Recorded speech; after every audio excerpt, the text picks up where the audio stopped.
Hello everyone and welcome to this video, which is in our Great Engine Game series and our Crazy Leela series.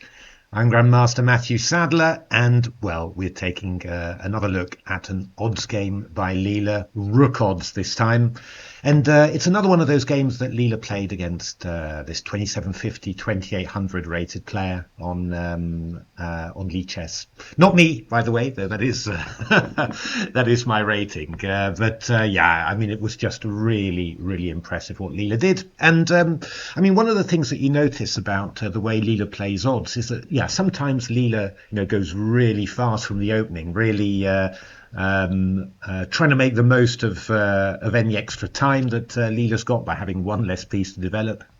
But also at times Leela's just playing a very slow build-up, and then all of a sudden, the game just explodes. And yeah, I mean, it just makes it very hard, really, to prepare against Leela in this form of chess, because the breadth of openings and the type of play that Leela's doing. It's not just about killing the opening absolutely dead, though I guess you might be able to do that for a couple of openings. But yeah, it's all about actually then also surviving a quiet middle game where things suddenly start happening, and I think that's why Leela's making so much of this. And yeah, I mean, well, you're seeing really strong blitz players, bullet players are just unable to cope.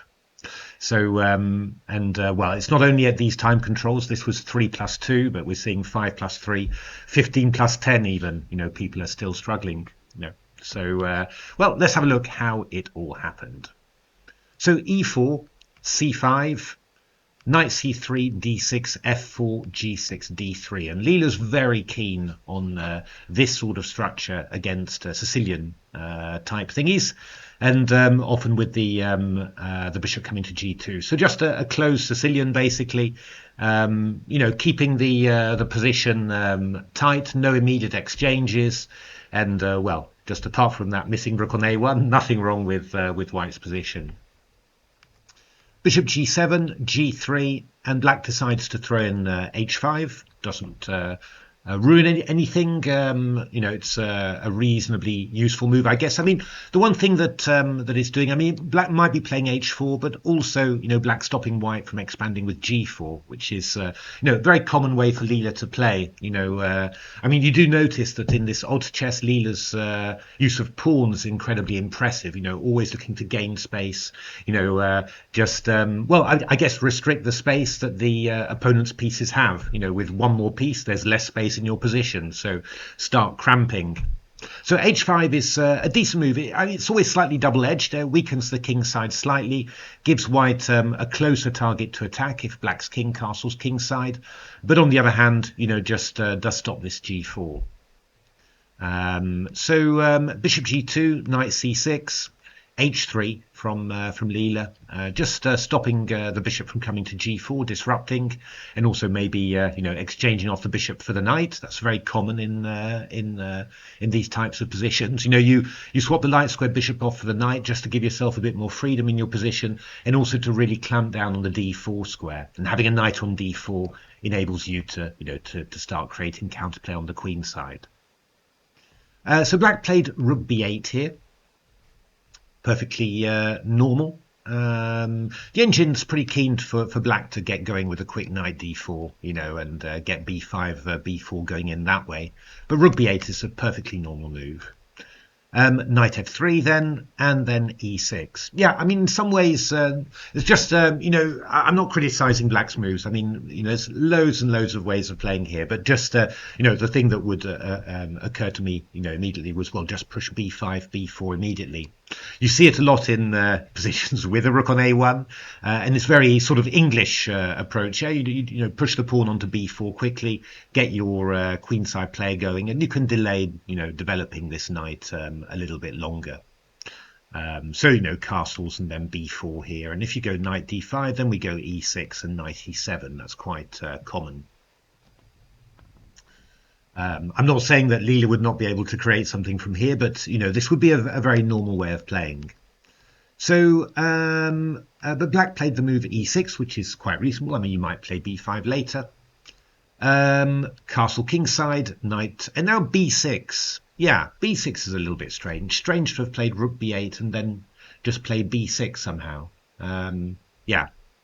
But again, this is, it's sort of centi pawns of advantage that you're giving away with that, and you've got about 450, 480 to play with. So it's not a big thing, but it's just a little bit odd in some ways as a move because putting the rook on b8 means you can't castle queenside, and to play rook b8 to threaten b5 and then to play b6 is a bit strange. And yeah, okay, you're getting the rook maybe out of this long diagonal, but that wasn't really going to be there weren't going to be unstoppable threats for that somehow. So yeah, a little bit strange. Leela plays knight h4. Just to look to play the move f5 quickly, just hinting at that.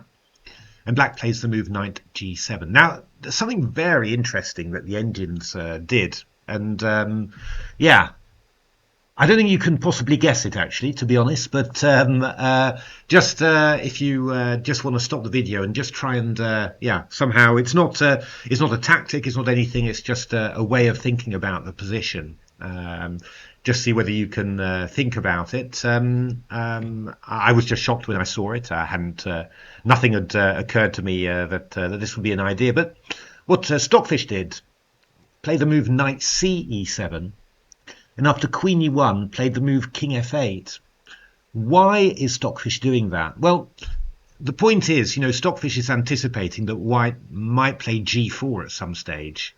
So he's just keeping a rook on the H file, in order to anticipate that. I mean, you saw it a lot actually in the AlphaZero Stockfish 8 matches, where AlphaZero was doing these slow build-ups on the king side, and then at some stage, with a castle king on g8, Stockfish was playing king h7, rook h8, king g8. Just to avoid that. And I think that this is what Stockfish is thinking about here, just sort of saying, okay, I'll keep my rook on h8, then that g4 isn't arriving, and I'll just develop normally with afterwards with knight f6 and play d5 at some stage, that sort of thing. But I'll keep my rook in the area for defense. That's quite interesting. Black played knight e7, which is normal and nothing wrong with it at all. And now this is what I mean about Leela sort of able to play a waiting game somehow, because I mean when I play well, I don't play odds really, but when you're playing in sort of simultaneous displays and you're playing against weaker players, and what I tend to do in simuls is I try and play as aggressively as possible and all that, and just attack and all that. I do have the tendency to overdo it all the time, to always be looking every single move just to to achieve something.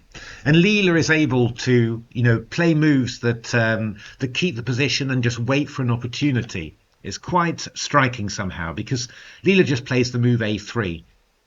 And after bishop b7, king h2. Now I would be really afraid that, I'm giving the opponent the chance to develop, getting himself all organized, and then all my chances will disappear. But Leela's just able to just sort of look at it and say, okay, I'll get chances later. I can see some things where I'm going to get chances. So let's just play the waiting game. And I think, to be honest, that Leela's kind of waiting for black to castle kingside so that can start playing a move like g4. Rook e1 was, quite a surprise here for me. I mean, you don't normally do this in the Closed Sicilian. You keep the rook on f1 to play f5. But I think Leela's again looking at the king on the e file and saying, "Come on, move over there. I want to start attacking you." And Leela's just trying to do this and looking to play f5, exploiting the pin on the e file. So black played knight d4, so kind of protecting this pawn on d5. And now I don't know whether you can guess Leela's next move. Again, it's nothing tactical or anything. It's just conceptual. What I'm talking about. What Leela did was just play the move knight b1. Not unheard of in the Closed Sicilian. You know, you play the knight back in order to play the move c3 to chase away the knight on d4. But yeah, when you're when you're giving rook odds, it feels quite strange. I mean, here, to be honest, you do notice a big difference between Leela and you know, Torch, Stockfish, because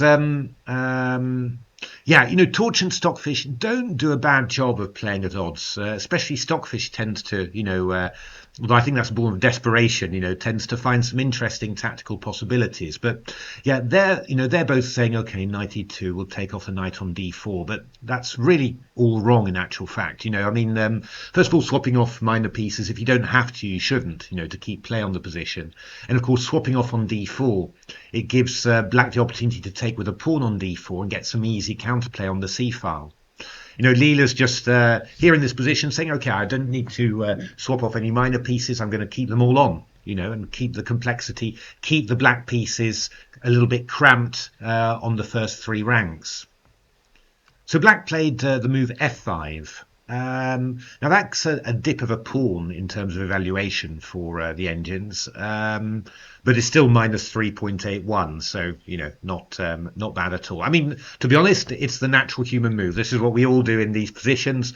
We play the move f5, although maybe not necessarily with a pawn on h5 as well, you know, due to the weakness of g5. But still, I see it and I approve. It's a very natural move for me. c3 from Leela, knight c6 and knight d2. So yeah, we're just coming back here, and this knight is aiming maybe f3 to g5 or maybe c4 to d6. I mean, now you see an example of why Leela's so tough to deal with in these situations, because actually, I mean, black's played very carefully, very cautiously here, and you know, still has most of the advantage that he had, you know, in the initial position. I mean, the engines are saying this is, you know, minus 3.8 rather than minus 4.8 you started with, but I mean, that's way good enough, right? I mean, but here all the engines are saying, yeah, you need to play king d8. That's what they want to play. Why king d8? Well, black played the move bishop f6 in this position, which looks like, you know, a very sensible move, hitting the knight on h4, covering the g5 square, you know, just sort of keeping things under control, no risk at all. Well, that's where you're wrong, because Leela plays the move knight takes g6. Now, I mean, the engines don't think that knight takes g6 is any particular improvement. They're saying minus 3.33 here rather than minus 3.8. But actually, the you know, the evaluation jumps a little bit up even after as you go further. But I think for a human player, this is like a massive blow. You're sort of saying, "Oh my goodness, I've missed that. What on earth? You know, what is happening there?" And it's, you know, it's not necessarily a bad way to play. I mean, you know, certainly in my human games when I was professional, I was fairly good at drawing the opponent, you know, onto me by, you know, offering him tactical possibilities which I felt were not good, you know, and willing to accept a lot of risk if I felt that I calculated it precisely and could find my way out perfectly. So, I mean, there's a couple of things to say that. I mean, you know, I think for my day, I calculated very, very well. But I think if you put it on the engines, then you'll see that there are a lot of mistakes. So, yeah, you know, that was also very much of its time somehow. Although, you know, by human terms, I'm a fairly good calculator. Yeah, the other thing is, of course, you know, you're facing not a 2700 player strength player. You're facing a 3600 strength player.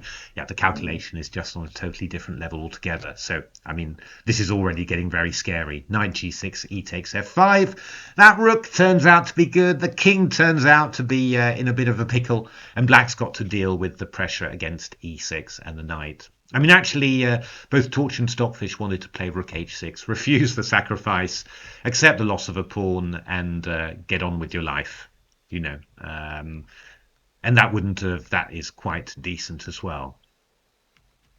Black played knight f8 here. Again, the engine's looking to return some material with knight c7, which might be better. I do think that the player who really has a chance of beating Leela at odds, and yeah, I mean, let's face it, shouldn't necessarily be impossible for strong players to score well against Leela at odds. I mean, a piece is a huge advantage, but it'll be the player who's able to return material at key moments in a good way. Yeah? That's it's not obvious how you're supposed to do it, but because holding on to material tends to be absolutely catastrophic, and yeah, human players really tend to do that too much, and Leela is absolutely killing everyone, in that sort of circumstance. So f takes e6. Queen g7 still minus 3.66, but obviously the old risk is increasing here. Knight e4. All of a sudden, you notice that actually there's a d6 square that's weak, and you suddenly realise the drawback of rook b8. All those moves ago, because if you could castle queenside and get the king out of play, you'd be great. You wouldn't be worrying that much somehow. But yeah, I mean, Leela's taking this into account, right? The fact that you've gone rook b8 means you can't castle queenside, so there's a lot more danger. And I mean, it's a very good example of how you've got to be aware of when you're doing stuff of what you're gaining, what you're losing, and certainly looking back, you feel a move like rook b8 played when Black just played b6 afterwards and didn't go for the counterplay to activate that rook. Yeah, it's you're starting to feel, oh god, I shouldn't have done that really. So Black played bishop e7 to cover. The engines are suggesting king e7, but I mean, the risk of doing this is just getting so high, with a king in the center. You're going to get hit somehow, I mean, Leela's going to throw in a b4 or a d4, start opening lines, and you'll get hit somewhere. It's bishop e7 is the one. But now f5, and of course f6 is coming in as a threat. And I mean, the thing is, of course, that humans can't evaluate. I mean, even certainly not at faster time controls. Frankly, even with at a slow time control, I couldn't give you a good evaluation of all the tactics. I get some way through them, but it's a lot of stuff, right? So this is proving to be really dangerous. Now, what the engines were looking at was maybe to try and play knight e6, try and give back some material that way. Although, because Black can still castle kingside, if he needs to, although that looks a little bit empty somehow.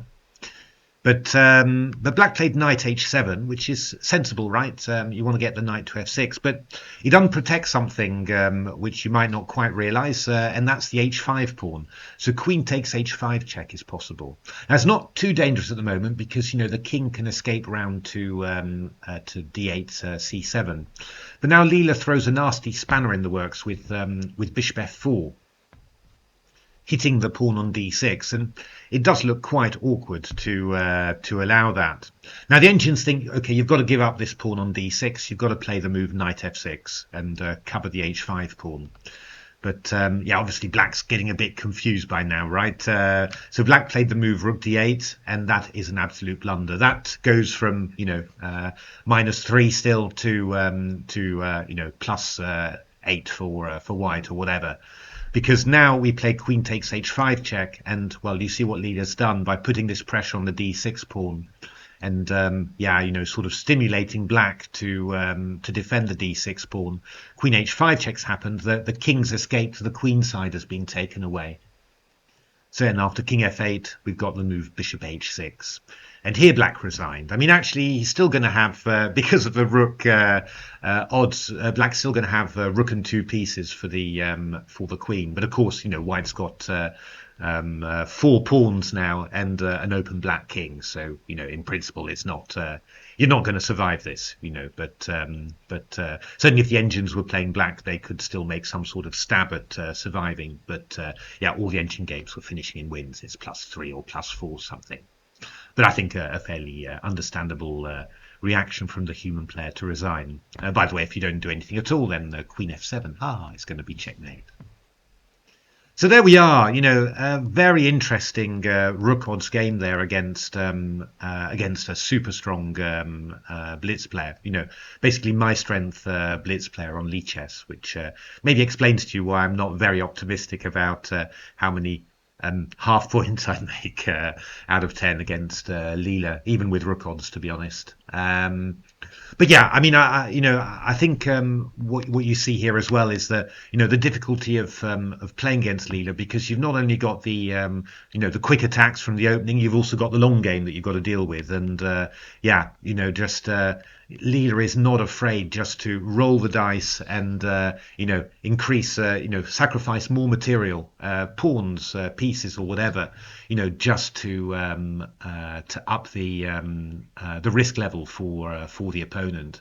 And yeah, you're just seeing, even super strong bullet and blitz players are really struggling to deal with all the attacks coming from all the sides, right? Because I think you're